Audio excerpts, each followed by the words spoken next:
Hello, my name is Benjamin Hart. I'm an American attorney and the managing director of Integrity Legal here in Bangkok, Thailand.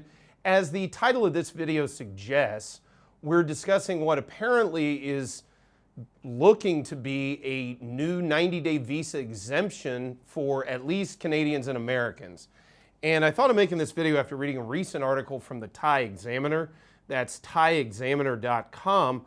Article is titled, "Thailand Wants to See Far More U.S. and Canadian Tourists as long-haul visitors spend twice as much." Quoting directly, the senior aide said Thailand should introduce a 90-day visa on arrival facility for long-haul visitors. This would be similar to the concessions recently made to Russian tourist arrivals.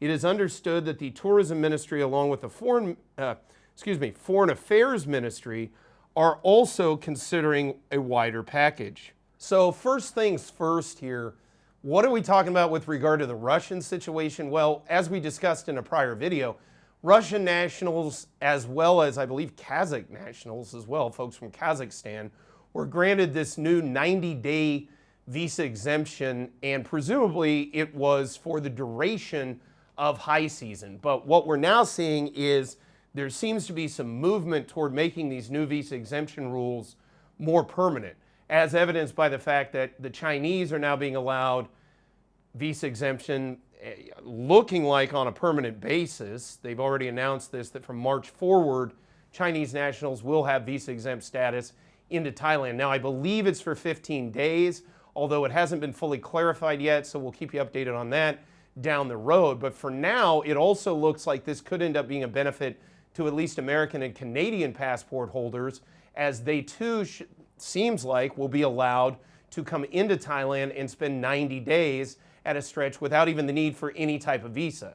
So it would be similar to the current 30-day visa exemption, and it would just be extended. It would be for 90 days. Now, how this will change overall policy, for example, multiple entries into Thailand utilizing the visa exemption stamp. Presently we've got a rule which stipulates that you sort of get two as sort of a baseline. You get 2 entries into Thailand visa exempt per year on the passports that have visa exemption status. I don't know how a 90-day exemption would change those rules, if at all, or if in the future one would be allowed to come to Thailand twice a year and spend 90 days at a stretch and therefore get 180 days of status just by coming in on their passport. Again, remains to be seen. Now, the other thing to bear in mind is visa exemption status is not a visa. So those who are looking to come to Thailand to live full time, utilizing this isn't going to be particularly useful to them. Meanwhile, also, visa exemption status does not confer any type of work authorization. So those coming into Thailand in even this extended 90-day visa exemption status would not necessarily be granted any type of work authorization to work here in Thailand. Again, though, the details of this remain a bit vague, and we will certainly keep you updated on this channel as the situation evolves.